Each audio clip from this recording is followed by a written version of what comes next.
Welcome back to आलोक की blog में। आप इस चैनल को सब्सक्राइब करें, लाइक करें और बेल आइकन को दबाना भी ना भूलें।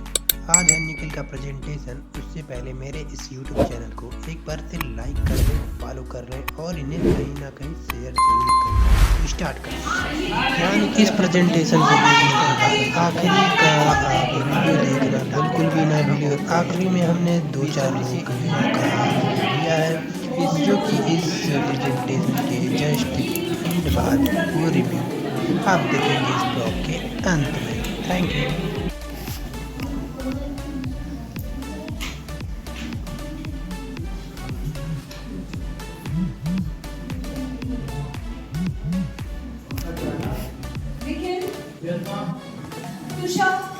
बेटा सबकी अटेंडेंस शीट ठीक है ओके।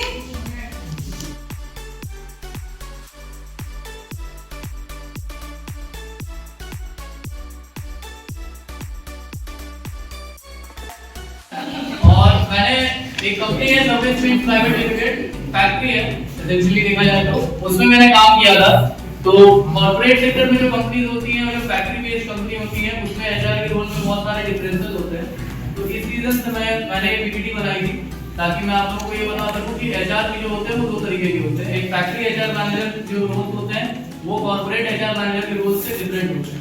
वो किस तरीके से डिफरेंस है वो मैं आपको इस प्रेजेंटेशन में बताऊंगा। इस प्रेजेंटेशन में आपको बेटा प्लीज लाउड करो। हम नहीं इससे ज्यादा तेज क्या हो नहीं दे रहा क्या पीछे दे रहा है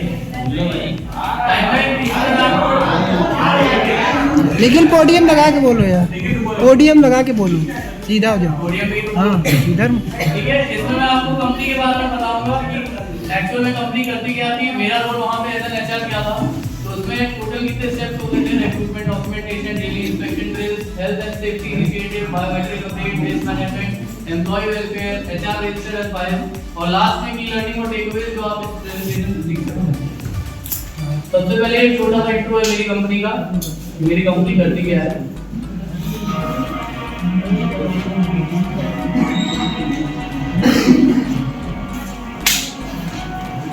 ये फैक्ट्री का एक्चुअल व्यू है।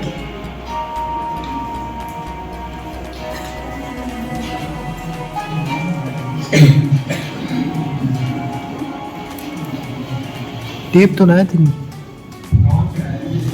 निकले डेट।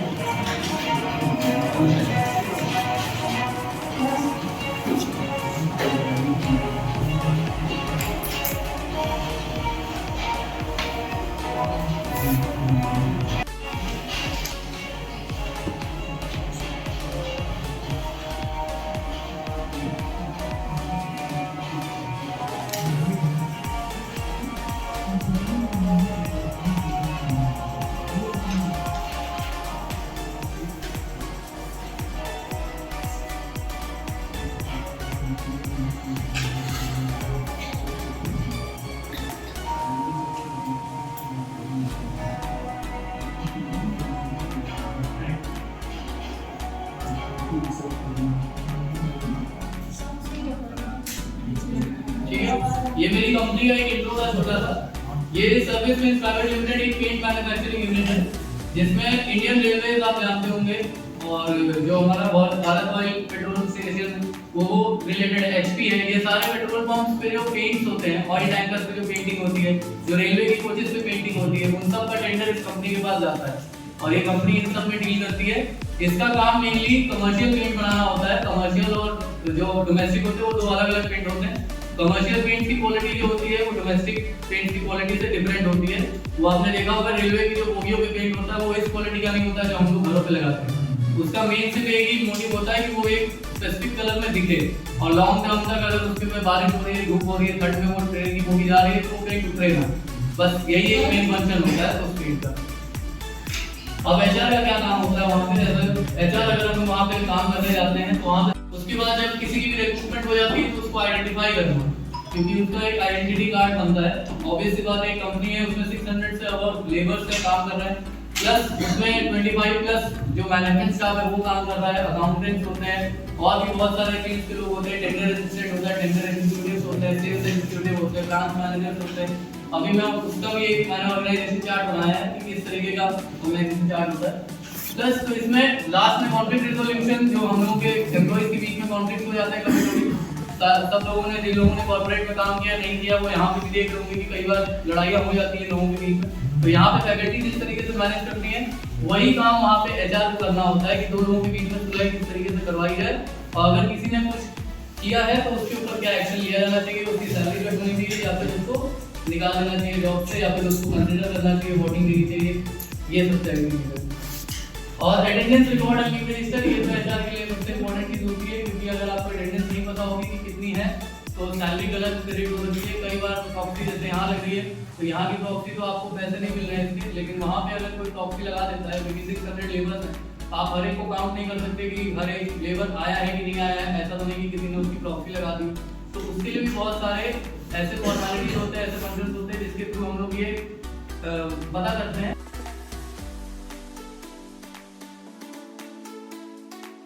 तो वहाँ उसमें 2-3 चीजें ऐड होती है, जिसमें से पहला ये compliance and maintenance. Compliance and maintenance इसलिए क्योंकि आपने उस वीडियो में देखा होगा कि उसमें लिखा था कि एफिलिएटेड फ्रॉम इंडियन आर्मी और भेल, आइडिया, तो ये सब जो ऑर्गेनाइजेशंस होती हैं, ये सब ऑर्गेनाइजेशंस के अपने कुछ रूल्स एंड रेगुलेशंस होते हैं जिनको फॉलो करना पड़ता है कंपनीज को। अगर वो उसको फॉलो नहीं करेंगी तो आपका लाइसेंस रद्द हो जाएगा और आप किसी भी टेंडर में पार्टिसिपेट नहीं कर पाएंगे। तो इसलिए कंप्लायंस और मेंटेनेंस का काम जो होता है वो एक एचआर देखता है। हाँ बोला, ठीक है।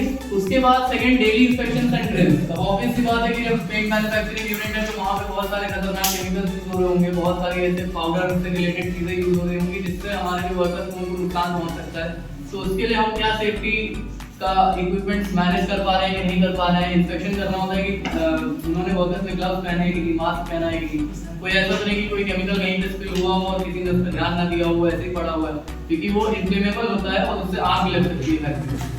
तो ये सुबह के टाइम में आपको एक राउंड लगाना होता है फैक्ट्री का और एक राउंड शाम के टाइम पे, तो 2 टाइम, और आप बीच में कभी भी आप चाहें तो जाके एक बार इंस्पेक्ट कर सकते हैं कि कंपनी या फैक्ट्री में कुछ ऐसा इलीगल तरीके का काम ना हो रहा हो। और उसके बाद ड्रिल्स होती हैं, तो ड्रिल्स में हमारी 2 तरीके की ड्रिल होती हैं। एक फायर एंड सेफ्टी ड्रिल होती है जो आग लगने की सिचुएशन में हमारे फैक्ट्री वाले किस तरीके से रिएक्ट करेंगे उसको दिखाने के लिए ड्रिल करवाई जाती है महीने में 2 बार। और एक ड्रिल जो होती है वो अर्थक्वेक या कोई भी नेचुरल डिजास्टर से रिलेटेड होती है कि अगर अर्थक्वेक आता है हमारी फैक्ट्री में या कुछ होता है तो उसमें हमारे वर्कर्स किस तरीके से रिएक्ट करेंगे। तो हम इन दोनों में आप पूछेंगे डिफरेंस क्या है, भागना तो दोनों में ही है, तो भागना तो दोनों में है, बट जब अर्थक्वेक या कुछ आता है तो उसमें हमारे वर्कर्स को कहा जाता है कि वो एक तरीके से सारे मशीनरी को, सारे उसको बंद करके, अगर कोई लिड कवर्ड नहीं है तो उसको कवर करके उसके बाद वहां से निकले, क्योंकि अगर लिड कवर्ड नहीं होगा तो जो केमिकल है वो अर्थक्वेक की वजह से स्पिल हो सकता है। अगर स्पिल हो गया तो फैक्ट्री से ज्यादा उनको नुकसान पहुंचेगा इस चीज को, और आसपास की जो एनवायरनमेंट है वो खराब हो जाएगी, क्योंकि वो जो रेजिन्स होते हैं वो बहुत ज्यादा खतरनाक केमिकल जो बने होते हैं और वो अपने आसपास की पूरी जगह को जला सकते हैं जहाँ पर भी वो गिरेंगे। और फायर के केस में कुछ फायर सेफ्टी ऑफिसर्स हम लोग बना के रखते हैं, जो भी आगे मैं आपको प्रेजेंटेशन में दिखाऊंगा। तो उनको छोड़ के बाकी सब कुछ चले जाना होता है वहाँ, उनको हीट नहीं लगानी होती है, रुक के देखे ना कि यहाँ पे हम आग लगी है तो मैं बुझाने की कोशिश करूँ। उसके लिए फायर सेफ्टी के लिए हम लोगों ने एक अलग टीम बनाई होती है जो वर्कर्स की ही टीम होती है, लेकिन उनको ट्रेनिंग दी जाती है हर महीने 2-3 बार कि किस तरीके से आग बुझाई जाती है, किस तरीके से फायर एक्सटिंग्विशर काम करता है, किस तरीके से आपको मैनेज करना है। शील्डिंग होती है, वाटर शील्डिंग होती है, जिसमें पानी के बहाव को थोड़ा सा बढ़ा के ऐसे शील्ड टाइप का क्रिएट किया जाता है ताकि जो आग लगी है वो आप तक ना पहुंचे और वो आग बुझ भी जाए। तो उसको कैसे कंट्रोल करते हैं आपको ये सारी चीजें उनको सिखाई जाती है। उसके बाद वेस्ट मैनेजमेंट, और वेस्ट मैनेजमेंट जो है ये आपको कॉर्पोरेट सेक्टर में कभी नहीं मिलेगा, क्योंकि कॉर्पोरेट सेक्टर में एज सच कोई वेस्ट प्रोड्यूस होता ही नहीं। तो वेस्ट मैनेजमेंट इसलिए क्योंकि हमारे कुछ फैक्ट्रीज में ऑब्वियस सी बात है कि 3 तरीके का वेस्ट प्रोड्यूस होता है। एक जो डेली बेसिस पे जो वेस्ट निकल रहा होता है वो, सेकंड कॉटन से रिलेटेड या क्लोथ से रिलेटेड, तीसरा जो ग्लव्स होते हैं और मास्क होते हैं जो हमारी फैक्ट्री में यूज होते हैं। तो जो ग्लव्स और मास्क होते हैं वो बहुत ज़्यादा हाईली सेंसिटिव चीज़ है, वो अगर इधर उधर पड़े रहेंगे तो उससे ऑब्वियस सी बात है अगर किसी भी पर्सन को कोई बीमारी होगी तो वो उस मास्क और ग्लव्स में होगी और वो उसके थ्रू इन्वायरमेंट में भी कर सकती है और किसी दूसरे पर्सन तक भी जा सकती है। तो इसलिए वेस्ट मैनेजमेंट जो है ये बहुत एसेंशियल पार्ट होता है एचआर फील्ड में। अगर आप किसी फैक्ट्री में काम कर रहे हैं, कोई भी फैक्ट्री आप ले सकते हैं, हम लोग यहाँ पे गए थे एरी में, वहाँ पे भी इस तरीके का वेस्ट मैनेजमेंट स्ट्रक्चर होगा, क्योंकि वहाँ पे भी उन्होंने ग्लव्स और मास्क और हेयर बेल्ट ये सब पहने हुए। और बाकी का चार्ट था, हर जगह का चार्ट अलग अलग होते हैं, हर जगह का ऑर्गेनाइजेशन स्ट्रक्चर अलग अलग होता है। इस साइड अगर आप देखेंगे तो ये मैंने 2 साइड इसलिए रखा है क्योंकि ये फैक्ट्री का था और ये ऑफिस था। हमारी जो फैक्ट्री थी उसी में हमारा ऑफिस भी था। कई बार ऑफिस अलग जगह पे होता है और फैक्ट्री अलग जगह पे होती है, तो वहाँ पे 2 HR अलग अलग रखे जाते हैं, एक ऑफिस के लिए और एक फैक्ट्री के लिए। तो क्योंकि हमारे यहाँ एक ही HR था जो फैक्ट्री भी मैनेज करता था और ऑफिस भी मैनेज करता था, तो उसका काम क्या था, वो डायरेक्टर जो हमारे सूर्य सिंगल, उनकी फोटो बीच में आपने अवार्ड लेते हुए देखी होगी, तो वो जो डायरेक्टर है वो प्रोडक्शन इंचार्ज से डायरेक्ट रिपोर्ट लेते थे और प्रोडक्शन इंचार्ज सुपरवाइजर से रिपोर्ट लेता था। और शिफ्ट इंजीनियर और ट्रांसपोर्टेशन इंचार्ज का काम होता था। शिफ्ट इंजीनियर का काम था मशीन में कोई खराबी ना आए, चलते वक्त 24 घंटे मशीन चलनी चाहिए। शिफ्ट इंजीनियर 2 रखे जाते हैं, एक नाइट शिफ्ट के लिए और एक डे शिफ्ट के लिए। और ट्रांसपोर्टेशन इंचार्ज का काम था कि कितना मटेरियल जो है वो बना है, कितना मटेरियल बनना बाकी है, कितने मटेरियल बन चुके हैं, किसको ट्रांसपोर्टेशन करना है, ट्रांसपोर्टेशन के लिए कौन सा व्हीकल लगेगा, ट्रक लगेगा कि टैंकर लगेगा, क्योंकि हमारे यहाँ 3 तरीके के पेंट बनते थे, पाउडर और लिक्विड और तीसरा जो था वो रेजिन। तो तीनों को ट्रांसपोर्टेशन के लिए अलग अलग तरीके के व्हीकल लगते थे, तो वो सब देखना ट्रांसपोर्टेशन इंचार्ज का काम। और ऑफिस में जब हम आ जाते हैं तो रिसर्च एंड डेवलपमेंट है, क्योंकि हमारे पास अपनी खुद की in house research and development team थी, तो उनके एक हेड हुआ करते थे, अकाउंट हेड हुआ करते थे, जो अकाउंट के सारे काम देखते थे, उनके नीचे पूरा स्टाफ काम करता था अकाउंट का। परचेज हेड होते थे जो ये कंफर्म करते थे कि कितना सामान खरीदा जाएगा और कौन कौन सा सामान खरीदा जाएगा, ऑफिस में खरीदा जाएगा या फिर क्या बोलते हैं कंपनी में खरीदा जाएगा, फैक्ट्री में खरीदा जाएगा, सेफ्टी शूज हो गए वर्कर्स के, मास्क हो गए, ग्लव्स हो गए, क्योंकि ये सब क्वांटिटी बहुत ज़्यादा होती थी, क्योंकि हर दिन यूज़ होने वाली चीज़ें हैं ये, तो ऑब्वियस सी बात है कि इसके लिए हमारे पास अलग डिपार्टमेंट था। फिर सेल्स हेड हो गया जो ये तय करता था कि सेल्स कितनी हमारी जानी चाहिए, कितना टारगेट रखना है और सारे सेल्स एग्जीक्यूटिव को कौन कौन सी लोकेशन से भेजना है। ये पूरे उत्तर प्रदेश में ये सर्विस पेंट प्राइवेट लिमिटेड काम करती है और ये हमारी जो कंपनी है, ये कंपनी टू कंपनी वर्क करती है, कस्टमर के लिए डायरेक्ट अवेलेबल नहीं है। अगर आप किसी दुकान पे जाएंगे तो आपको सर्विस पेंट का पेंट नहीं मिलेगा, क्योंकि ये सिर्फ फैक्ट्रीज को, कंपनीज को टारगेट करते हैं और जो गवर्नमेंट सेक्टर होते हैं जैसे इंडियन आर्मी और IOCL, इन सबको टारगेट करते हैं। फिर CRM होते थे, CRM जैसा कि सर लास्ट बता रहे हैं आपको कि लास्ट यूनिट 5 में हम CRM के बारे में पढ़ेंगे, कस्टमर रिलेशनशिप मैनेजर। इनका काम होता था कि कस्टमर को अगर कोई क्वायरी है और इनमें कस्टमर जो होते थे वो डायरेक्ट कंपनी के एग्जीक्यूटिव हुआ करते थे, CEO हुआ करते थे, या गवर्नमेंट की पूरा स्टाफ बैठाया जाता था, 5 हाईली ट्रेन्ड एग्जीक्यूटिव्स होते थे और इन सब में से किसी को भी अगर कोई भी प्रॉब्लम होती थी तो वो HR के पास आता था। और वो प्रॉब्लम किसी भी चीज़ से रिलेटेड हो सकती है, जैसे रिसर्च एंड डेवलपमेंट हेड को अगर अकाउंट हेड वाले पेमेंट नहीं दे रहे, बजट नहीं क्लियर कर रहे हैं, परचेज हेड वाले को कोई इन्फॉर्मेशन अकाउंट हेड वाले से नहीं मिली या रह गई, किसी ने कुछ मंगवा लिया और परचेज हेड तक इन्फॉर्मेशन नहीं पहुंची, तो ऐसे बहुत सारे कॉन्फ्लिक्ट यही टाइप के हुआ करते थे। प्रोडक्शन इंचार्ज ने बोल दिया कि प्रोडक्शन बढ़ाना है इतने यूनिट से, सुपरवाइजर कह रहा है कि हमारे पास उतने वर्कर नहीं, उतने स्टाफ नहीं, हम नहीं बढ़ा सकते, तो ये लोग एक दूसरे से डायरेक्ट कॉन्वर्सेशन करने के लिए HR के पास आते थे।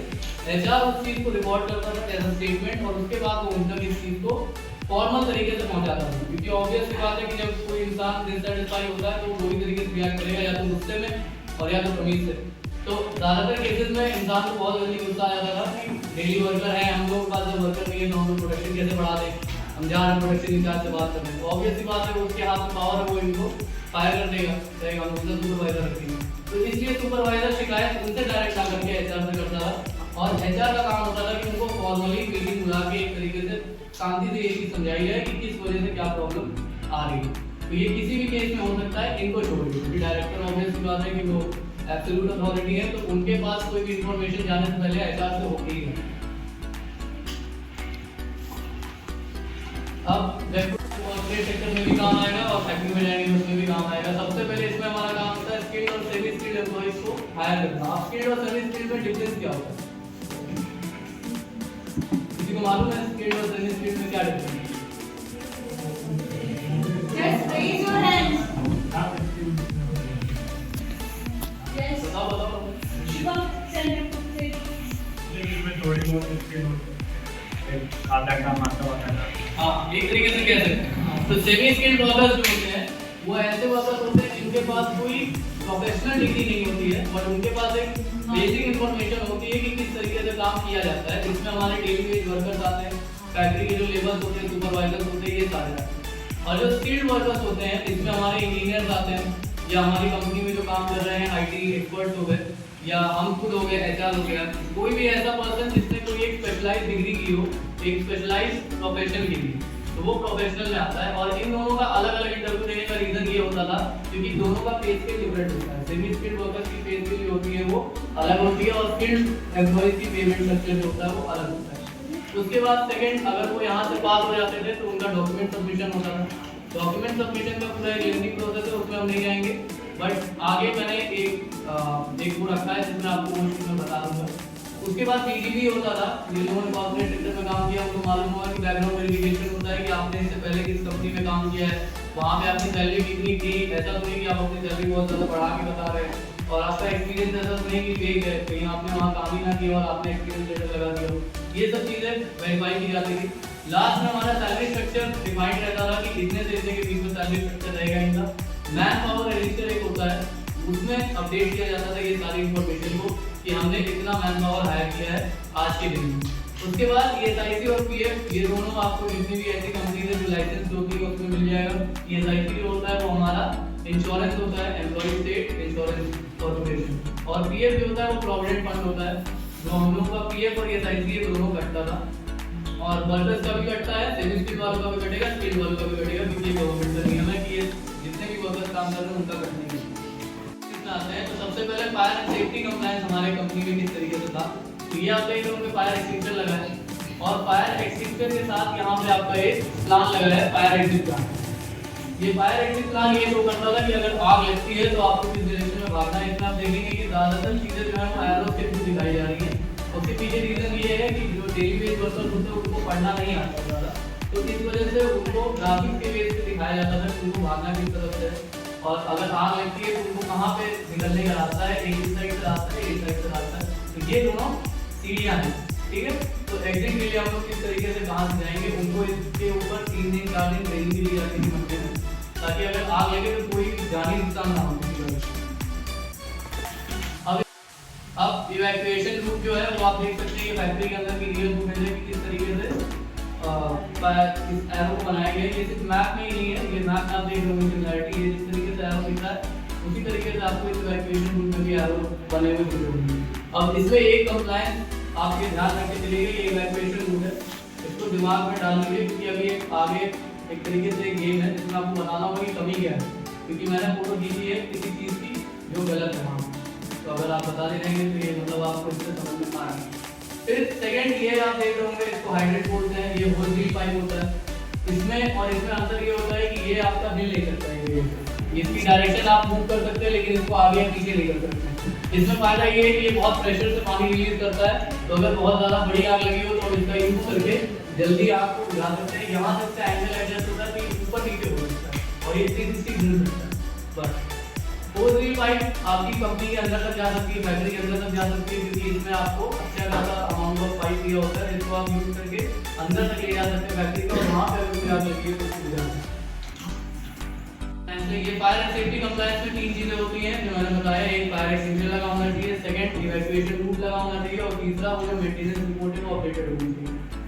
अब केमिकल कंप्लायंस जो होता है उसमें हमारा 2 तरीके के कूड़ेदान रखना कंपलसरी होता है, 3 रखे जाते हैं, जिसमें से एक केमिकल कूड़ेदान होता है जिसका कलर ब्लैक होना चाहिए, जिसमें जितनी भी केमिकल से रिलेटेड चीजें जो रिएक्ट कर सकती हैं वो रखी जाती है। इसमें कभी भी कोई बेसिक कूड़ा नहीं डाला जाता है, क्योंकि वो तुरंत रिएक्ट कर सकते हैं केमिकल से। इस कूड़ेदान में आपका जो नॉर्मल बेसिक कूड़ा है, कोई भी चीज़ हो सकती है, उसमें रैपर हो सकते हैं, खाने पीने की चीज़ों का या कुछ भी हो सकता है।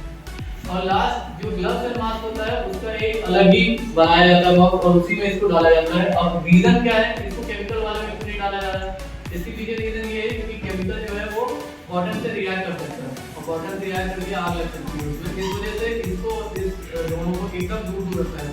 इसीलिए आपको ये एक फोटो में नहीं दिखी, ये दोनों अलग जगह पे रखे हैं, ये अलग जगह। उसके बाद health and safety compliance workers ये काम कर रहे हैं हमारे फैक्ट्री में, तो इनके लिए स्कूल होना कंपलसरी है, क्योंकि ऑब्वियस सी बात है ज़्यादा देर तक खड़े रह के काम करने से पैर जो होते हैं वो कई बार काम नहीं करते ठीक तरीके से, और वो जिस तरीके से केमिकल से काम कर रहे होते हैं वो बहुत ज़्यादा हाईली रिएक्टिव होते हैं, और अगर उन्होंने एक भी गलत स्टेप उठा लिया या उनका हाथ गलती से भी केमिकल में चला गया तो फिर वो हाथ बचेगा। तो इस रीज़न से उनके ख्याल रखने के लिए हम लोग फूड प्रोवाइड करते हैं, और बीच बीच में ये भी नोटिस करते हैं कि वो 15-15 मिनट का ब्रेक लेते रहें, ताकि कुछ भी ऐसा हो। मान लीजिए किसी के आँख में गलती से केमिकल चला जाता है या केमिकल की बूंद चली जाती है, तो तुरंत उसके बाहर एक आईवॉश स्टेशन लगा है, जो भी चलती हालत में जैसा कि इसमें दिखा होगा आपको ये दो अलग अलग धार निकल रही है। इसमें होता ये है कि आपको बेसिन के पास अपना पेज रखना होता है और यहाँ पे ये येलो कलर का हैंडल होता है जिसको दबाने पे वो इतनी तेज ऐसे पानी का छिड़का पड़ेगा कि आपके आँख में जो भी गया होगा वो आसानी से क्लियर होगा। ये आईओ स्टेशन बहुत सेंसिटिव चीज है और फैक्ट्री ऑडिट के टाइम पे इसको जरूर देखा जाता है कि ये चल रहा है कि नहीं। अगर ये चलता हुआ नहीं पाया गया तो कई केसेस में पुलिस की फैक्ट्री बंद कर दी जाती है। एक रीजन क्योंकि आपका आईओ स्टेशन काम नहीं कर रहा। Last idea policy. Idea policy जो है अभी मैं वीडियो में भी आपने देखा होगा कि आइडिया से भी एफिलिएटेड था। तो आइडिया का कहना है कि आपको अपने वर्कर्स को सारे राइट्स और सारे जो उनके पास क्या बोलते हैं पॉलिसीज है बेनिफिट्स है वो सब उनको पता होना चाहिए। तो यहाँ पे आप देख सकते हो कि फैक्ट्री के गेट पे ही इन सारी पॉलिसीज को पेश करके रखा जाता है ताकि वर्कर्स आए तो वो पढ़े और उनको पता हो कि उनका क्या क्या हाथ है, उनके पास कौन कौन से थे। वो अलग बात है कि हमारे इंडिया के कानून के हिसाब से इसका कोई मतलब नहीं बनता है क्योंकि हमारे यहाँ के जो वर्कर्स होते हैं वो पढ़े लिखे होते नहीं है तो उनको ये इंग्लिश समझ में नहीं आएगी। तो सामने लिखा होगा कि आपको सिर्फ 21 दिन काम करना है, फिर भी कंपनी में फैक्ट्री में 25 दिन काम करके चले जाते और उसी गेट से डेली आते जाते हैं लेकिन फिर भी वो इसको पढ़ नहीं पाते कि क्या लिखा है। ठीक है, तो ये हेल्थ एंड सेफ्टी कंप्लायंस जो है एम्प्लॉय के कुछ एग्जांपल्स है वायलेशन के। तो अब आप इसमें बताइए कि इसमें इस फोटो में क्या वायलेशन हो रही है जिसकी वजह से ये लगाई हुई है। दिख नहीं रहा हूँ तो मैं बड़ा कर देता हूँ। Let's just raise your hands. क्या वायलेशन नजर आ रही है? Violation बताइए इसमें। फायर एक्सिट के पास यस एग्जैक्टली फायर एग्जिट के पास ये गार्डन रखे हैं तो अगर फायर लगती है आग लगती है तो यहाँ से निकल नहीं पाएगा। तो ये वायलेशन है जो कि कंप्लायंस को वो कर रही है।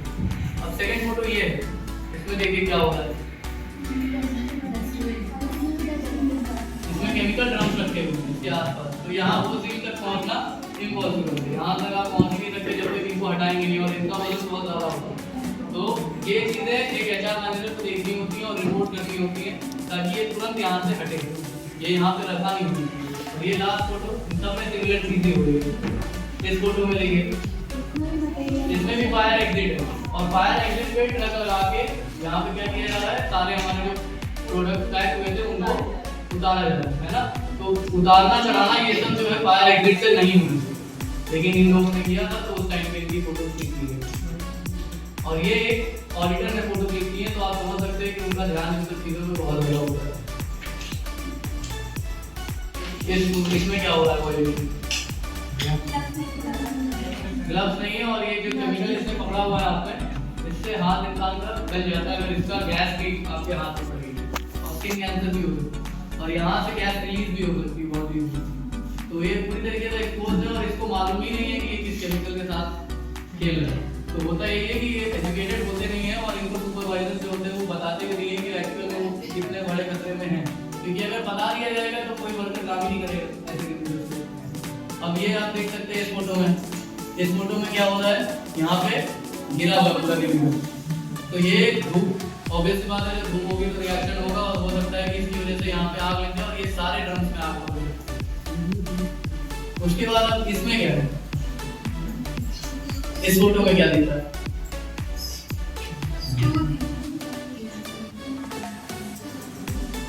ये दिख रही है येलो लाइन, ये फायर इवैक्यूएशन रूट है। फायर इवैक्यूएशन रूट मैंने बताया था कि येलो लाइन के ऊपर कुछ भी नहीं है, इंसान भी नहीं।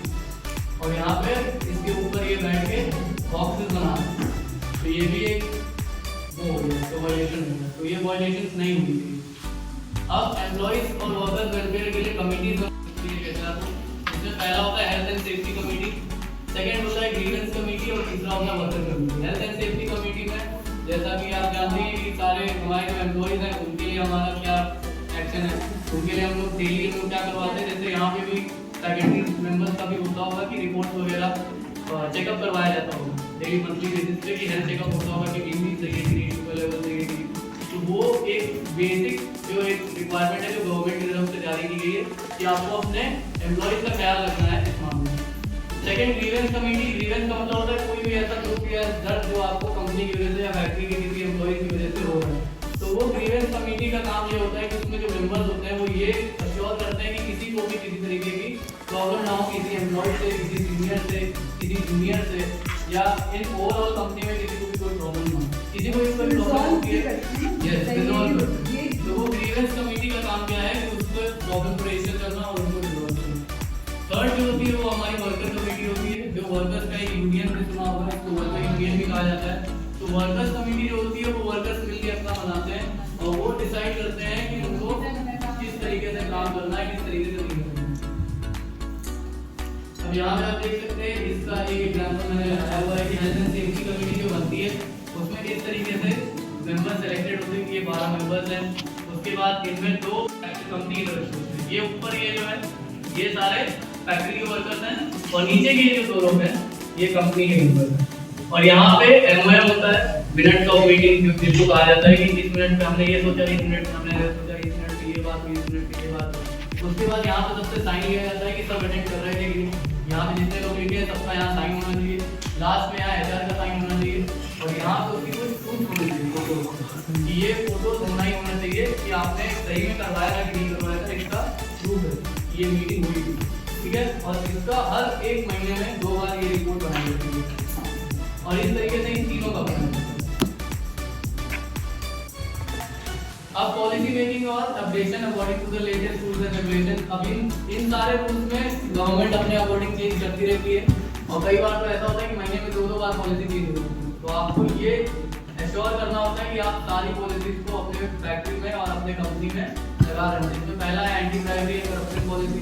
ये ऐसा ना हो कि आपकी फैक्ट्री में आपकी कंपनी में करप्शन हो रहा हो किसी तरीके का। एंटी डिस्क्रिमिनेशन पॉलिसी, तो डिस्क्रिमिनेशन किसी भी बेसिस पर नहीं होना चाहिए, इसको लेकर सारी पॉलिसीज अपडेट की जाती है time to time.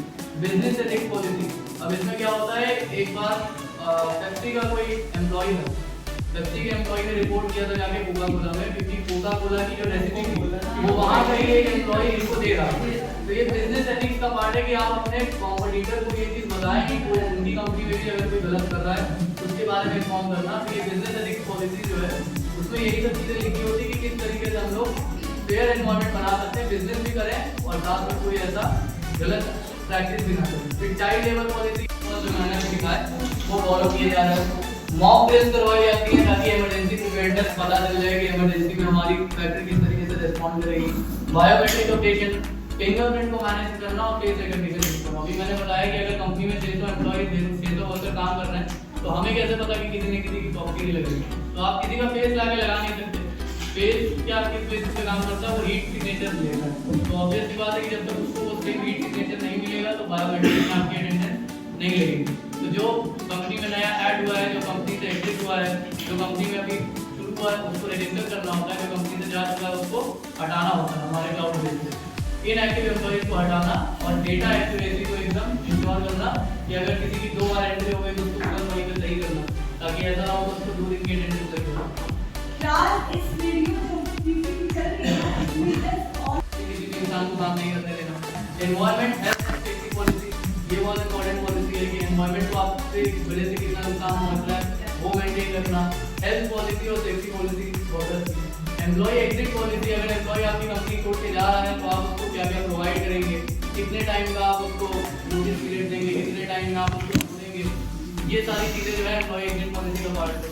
Fourth and bonded table policy, ये पहले के ज़माने में बहुत होता था, बंधुआन मजदूरी जिसको बोलते हैं कि आपको एक बार एक इंसान को आपने पकड़ लिया और उसके बाद उसको गर्ज के उससे आप उससे काम करवाया जाने लगा था। तो ये चीज़ होती है गाँव में ज़्यादातर होती है, इसलिए ये पॉलिसी जो है वो गवर्नमेंट ने इंट्रोड्यूस की थी कि बॉन्डेड लेबर किसी भी तरीके से कंपनी में काम नहीं करना चाहिए। फिर freedom of association policy, hiring procedure policy और बेस मैनेजमेंट पॉलिसी।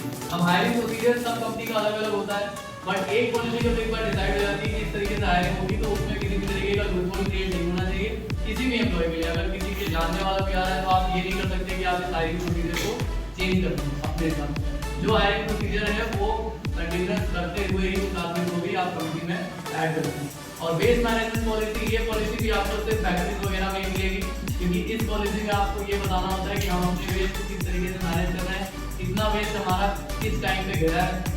वो हर मंथली बेसिस पे वेस्ट को हमें वो करना होता है, डिस्पोज करना होता है सही तरीके से। अब डेली इंस्पेक्शन एंड ड्रिल्स हो गया, तो फैक्ट्री राउंड्स लगाए जाते हैं ताकि हमें वेस्ट प्रोक्योर कैसे हो रहा है, इकट्ठा कहाँ करना है, इसको प्रोक्योर कहाँ करना। और डिस्पोजल प्रोसेसेस में 2 तरीके के प्रोसेस होते हैं। एक हमारी फैक्ट्री के पास अपना वेस्ट मैनेजमेंट सिस्टम है जिसमें हम नॉर्मल वेस्ट को प्योरीफाई करते हैं और नॉर्मल वेस्ट को एक तरीके से डिस्पोज करते हैं। तो वो लैंडफिल आपने सुना होगा, लैंडफिल वगैरह में।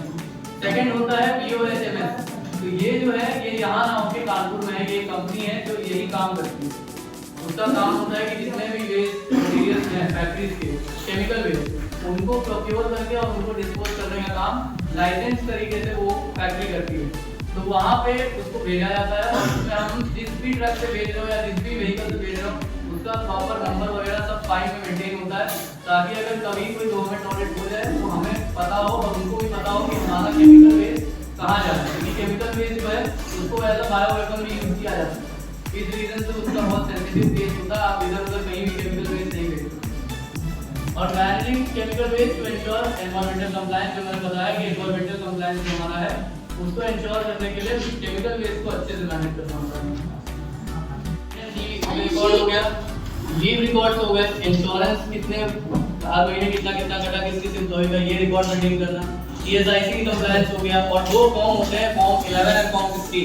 ये गवर्नमेंट फॉर्म्स होते हैं, एक तरीके से आप समझ लीजिए गवर्नमेंट का कोई ऑडिट होता है तो वो यही दो फॉर्म्स मांगते हैं, उनको लीगल मानते हैं। बाकी आपने ये सब जो बनाया ये उनके किसी काम में। उसके बाद की टेकअवे जो आप इससे सीख सकते हैं, सबसे पहला कि किस तरीके से इंटरव्यू कंडक्ट करना है और मैनेज करना है कैंडिडेट की डॉक्यूमेंटेशन को। सेकंड की ये रिक्रूटमेंट प्रोसेस का पार्ट है कि हमारी इंपॉर्टेंस क्या है, एक कैंडिडेट किस चीज को उसकी जॉब रिक्वायरमेंट से कैसे अलाइन करना है। कई बार ऐसा होता है कि आपकी फैक्ट्री में रिक्वायरमेंट होती है सुपरवाइजर की, और सुपरवाइजर के रोल के लिए आप शिफ्ट इंजीनियर को भी हायर कर लेते हैं, क्योंकि शिफ्ट इंजीनियर की सीवी आपके पास ज़्यादा पड़ी होती है। तो उसमें प्रॉब्लम ये होगी कि वो कैंडिडेट तो रेडी रहता है कोई भी काम करने के लिए, बट उससे फैक्ट्री का नुकसान हो सकता है, क्योंकि जो शिफ्ट इंजीनियर के काम में स्पेशलाइज वर्कर है वो अगर सुपरवाइजर का काम करेगा तो ऑब्वियस सी बात है कि कंपनी को उससे नुकसान हो सकता है और हो सकता है कि प्रोडक्शन में भी इफेक्ट आए। अब कंप्लायंस मैनेजमेंट में लीगल और सेफ्टी रेगुलेशन जैसे फायर एंड सेफ्टी है, Anybody have any confusion or anything? Related जितना ये लीगल सेफ्टी रेगुलेशंस होते हैं हमारे, उसमें किस तरीके से हम उसको अलर्ट कर सकते हैं, किस तरीके से हमें बनानी होगी रिपोर्ट्स वगैरह, किस तरीके से मैनेज करना होता है, ये सारी चीजें भी आप इसके थ्रू सीख सकते हैं जब आप इस कंपनी में ऐसे कंपनी में काम करते हैं। थर्ड की recognition of significance of maintaining accurate compliance record, यानी एक्यूरेट कंप्लायंस रिकॉर्ड को किस तरीके से मेंटेन करें, यानी समय, तारीख, डेट, साल, इन सब के साथ, व्हीकल नंबर के साथ कि अगर आप कोई भी रिपोर्ट बना रहे हैं उसमें अगर आपने कोई गाड़ी कहीं पे भेजी है वेस्ट मटेरियल से रिलेटेड, तो आपको उस गाड़ी के नंबर के साथ साथ ये भी लिखना होगा कि वो किस रूट से गई थी, यहाँ से लेके वहाँ तक में उसका कितना पेट्रोल लगा, क्योंकि वो इन सब चीज़ों को कैलकुलेट करके निकालते हैं कि आपने जितना वेस्ट बोला था उतना ही वेस्ट उस ट्रक में गया था या उससे कम गया या उससे ज़्यादा गया। और यहाँ पे एक बार वे किया जाता है सारे वेस्ट मटेरियल्स को और उसके बाद लोड किया जाता है और दोबारा वहाँ पे जाने के बाद जब उतारा जाता है तब भी चेक किया जाता है उसके वेट को, ताकि ऐसा ना हो कि बीच में किसी ने थोड़ा बहुत केमिकल को इधर उधर कर दिया, क्योंकि वो केमिकल है तो उससे बायोडिग्रेडेबल दिक्कतें भी हो सकती हैं और कई बार बायो वेपन बन सकते हैं जिससे नुकसान पहुंचाया जा सकता है जनता को। अब एम्प्लॉय रिलेशन वो क्या आता है, एम्प्लॉय रिलेशन में है कि आप एम्प्लॉय के कंसर्न को किस तरीके से आप एड्रेस कर सकते हैं, पॉजिटिव वर्क एनवायरनमेंट किस तरीके से बना सकते हैं और रेगुलर कम्युनिकेशन और मोरल और प्रोडक्टिविटी किस तरीके से मेंटेन कर सकते हैं। वर्कप्लेस सेफ्टी, तो यहाँ पे रेगुलर सेफ्टी ड्रिल्स की इंपॉर्टेंस आपको पता है, उसके बारे में भी आपको नॉलेज मिलेगी कि किस तरीके से फायर एक्सटिंग्विशर चलाया जाता है, हाइड्रेंट किस तरीके से चलाते हैं, होज रील किस तरीके से पकड़ा जाता है, क्योंकि होज रील में इतना प्रेशर होता है कि अगर आप उसको ऐसे ही खोल देंगे वो आगे आपको लगेगी, हो सकता है आपकी पसली वगैरह टूट जाए, क्योंकि उसमें बहुत ज़्यादा प्रेशर होता है। तो उसको पकड़ने का भी एक एंगल सेट होता है ताकि अगर वो पीछे की तरफ आएगी तो बगल में आए, आपके ऊपर ना आए। उसके बाद डेटा मैनेजमेंट, तो ऑब्वियसली बात है जब 600 वर्कर काम कर रहे होंगे फैक्ट्री में तो आपको उनका मैनेज करके चलना है डेटा, तो आप डेटा मैनेजमेंट बायोमेट्रिक किस तरीके से मेंटेन करते हैं, HR रिकॉर्ड को किस तरीके से मेंटेन करते हैं, ऑर्गेनाइजेशन की किस तरीके से हैंडल किया जाता है, अटेंडेंस, लीव और ये सारी डॉक्यूमेंटेशन, ये भी आपको सीखने को मिलेगा। उसके बाद सस्टेनेबिलिटी प्रैक्टिसेस, कि हमारा वेस्ट जो मैनेज हुआ है एनवायरनमेंट को नुकसान पहुंच सकता है वो किस तरीके से, और HR का क्या रोल है सस्टेनेबल प्रैक्टिसेस डेवलप करने में ऑर्गेनाइजेशन के अंदर, क्योंकि एक HR जो होता है वो बहुत इंपॉर्टेंट रोल प्ले करता है। अगर आप सस्टेनेबल डेवलपमेंट करना चाहते हैं किसी भी देश के किसी भी कोने में, तो अगर आप किसी फैक्ट्री ले जा रहे हैं तो चेंज आप वहाँ से भी ला सकते हैं। आप अगर कोई ऐसी प्रैक्टिस स्टार्ट करते हैं जो वहाँ के अगल बगल के HR जो है वो फॉलो करने लगे तो उससे भी हम इस चीज़ को बढ़ावा दे सकते हैं। Yes, class, those who are going for E-Summit to Kanpur,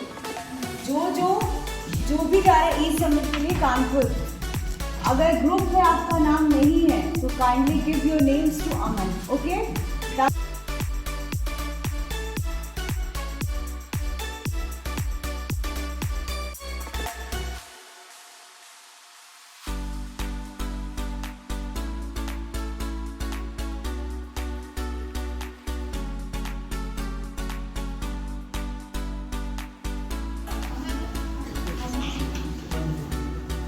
yes बेटा। ठीक है, टेक अवे में क्या है कि कम्युनिकेशन ही जो है वो जिस तरीके से कम्युनिकेशन इसकी आप कह सकते हैं कि रेगुलर एंगेजमेंट आपका होना चाहिए एम्प्लॉइज के साथ, ताकि आप उनके कंसर्न को समझ सकें और उनके वेलफेयर पर काम कर सकें।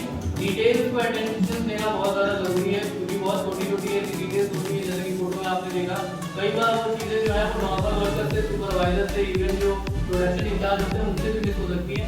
लेकिन एक HR को उन सारी डिटेल्स को बहुत ज़्यादा माइन्यूट तरीके से देखना होता है कि कुछ भी कंप्लायंस जो है वो वायलेट ना हो रहा हो, कोई भी वर्कर जो है उसको ज़्यादा पेमेंट ना हो रही हो, कोई भी वर्कर को कम पेमेंट ना हो। अडैप्टेबिलिटी HR का जो रोल होता है वो मल्टीपल रिस्पांसिबिलिटीज को अडैप्ट कर सकता है, जैसे कि रिक्रूटमेंट से लेके वेलफेयर तक, यानी एक एम्प्लॉय को रिक्रूट भी कर रहा है, कंप्लायंस भी मैनेज कर रहा है, उनका वेलफेयर भी देख रहा है और सारी सिचुएशंस भी हैंडल कर रहा है, ऑडिटिंग भी देख रहा है। ये सारी चीज़ें जो है HR ही कर सकता है, अडैप्टेबल यही होता है। बाकी सारे डिपार्टमेंट्स में आपको अकाउंट्स का अगर काम मिल गया तो आप उसी में रहेंगे, अकाउंट्स करेंगे, या आपको सेल्स मिल गया तो आप सेल्स करेंगे, उसके अलावा आपका कोई भी फील्ड नहीं होता।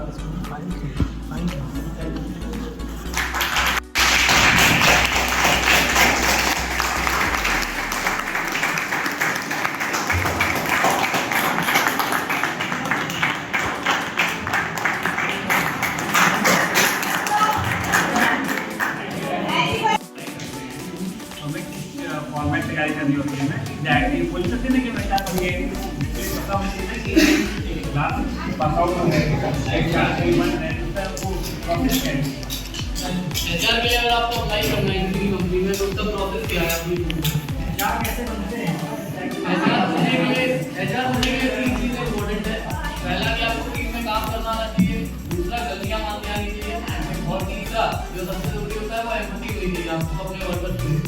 ये तीनों चीज़ों में से अगर कुछ नहीं होगा तो, क्योंकि क्वालिटी देखी जाती है, पहले एजुकेशन मेरी भी नहीं थी HR बनने के लिए, लेकिन मुझे HR फील्ड में काम करने का इसलिए मौका मिला था क्योंकि उन्होंने, जो मेरे सीनियर्स थे, उन्होंने मुझे ये क्वालिटी देखी थी कि मैं किस तरीके से टीम को हैंडल कर रहा हूँ, तो उनको लगा कि मैं HR का रोल हैंडल कर सकता हूँ। अगर आपको बनना है HR तो आपको MBA करना पड़ेगा, सिंपल MBA HR। मेरे को समझाओ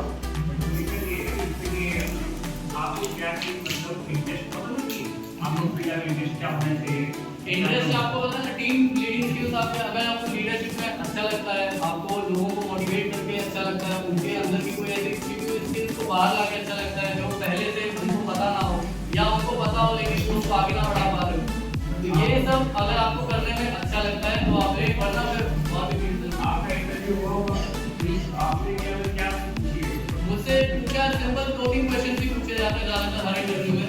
पहला ये कि अगर आप मान लीजिए किसी टीम को हैंडल कर रहे हैं और इस टीम से ये गलती हो जाती है और उसकी वजह से फैक्ट्री को इतना बड़ा नुकसान हो जाता है, और उसके बाद ऑडिट बैठती है और उसमें ऑडिटर आपसे पूछता है कि आप बताइए कि आपके वर्कर की गलती थी या आपकी गलती, तो आपको उस पॉइंट पे आप क्या करेंगे, आप वर्कर का नाम लेंगे या अपना नाम लेंगे? अब वर्कर का नाम लेने से होगा क्या कि वर्कर को फायर कर दिया जाएगा और उसके बाद सारी चीज़ें खत्म, आप अपना काम पे, वो अपने काम पे। ज़्यादातर लोग यही आंसर देते थे और यहीं पे गलती हो जाती थी।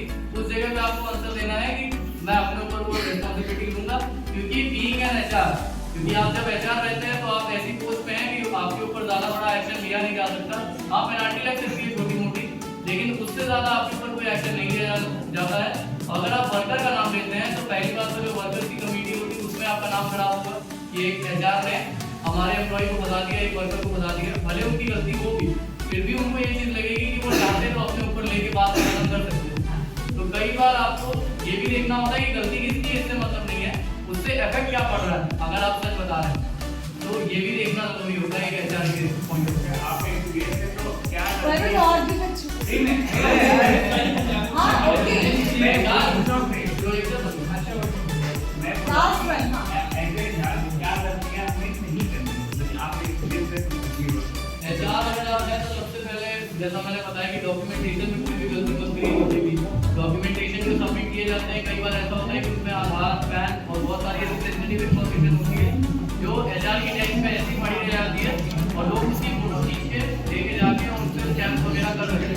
आपकी कंपनी में ही डेटा एंट्री होंगे या डेटा एक्सपोर्ट होंगे, तो वो ऑब्वियस सी बात है कि उस डेटा को आसानी से यूज कर सकते हैं कि हमारे वर्कर्स का, लेबर्स का डेटा लेके उससे बैंक से लोग उड़ा देते हैं। ठीक है?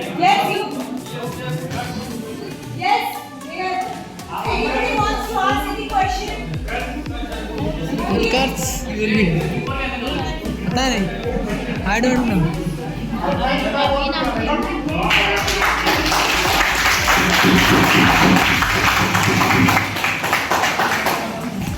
प्रेजेंटेशन कैसा लगा? निखिल ने बहुत अच्छी प्रेजेंटेशन दी है। इससे क्या सीखने को मिला? मुझे एचआर के बारे में, एचआर की रोल्स एंड रिस्पॉन्सिबिलिटीज़ जानने को मिली। उसने अच्छे से इलैबोरेट किया कि क्या रोल्स एंड रिस्पॉन्सिबिलिटीज़ होती हैं एक एचआर की। जो अभी आपने पूछा है एचआर के बारे में, तो कैसा लगा आपको? नहीं, देखो सिंपल सा लॉजिक है कि हम लोग मैनेजमेंट पढ़ रहे हैं, ठीक है, तो हमें जो वाइड गैप है ना, पता होना चाहिए ना कि एचआर कैसे बना जाता है, किस फील्ड में इंटरेस्ट होना दिखाना होता है और क्या क्या जो गलतियाँ जो हमें नहीं करनी है। तो जब हमें ये सब चीज़ पता रहेगा तो हम ये सब गलतियाँ नहीं करेंगे, इसलिए मैं क्वेश्चन था। तो कैसा लगा मतलब निखिल का प्रेजेंटेशन देने के बाद? It was very good. हमें बहुत सारी चीज़ें सीखने को मिली, उसका कॉन्फिडेंस बहुत अच्छा था और प्रेजेंटेशन बहुत ज़्यादा अच्छी थी। और बस, थैंक यू। तुम क्या कहोगी तानिया? बहुत अच्छी प्रेजेंटेशन थी, बहुत कॉन्फिडेंट लग रहा था। जितना क्लास में नहीं सीखने मिलता है उतना ना प्रेजेंटेशन में सीखने मिला। ये इम्पोर्टेंट चीज़ है। अरुण, क्या तुम क्या बोल रहे थे अरुण?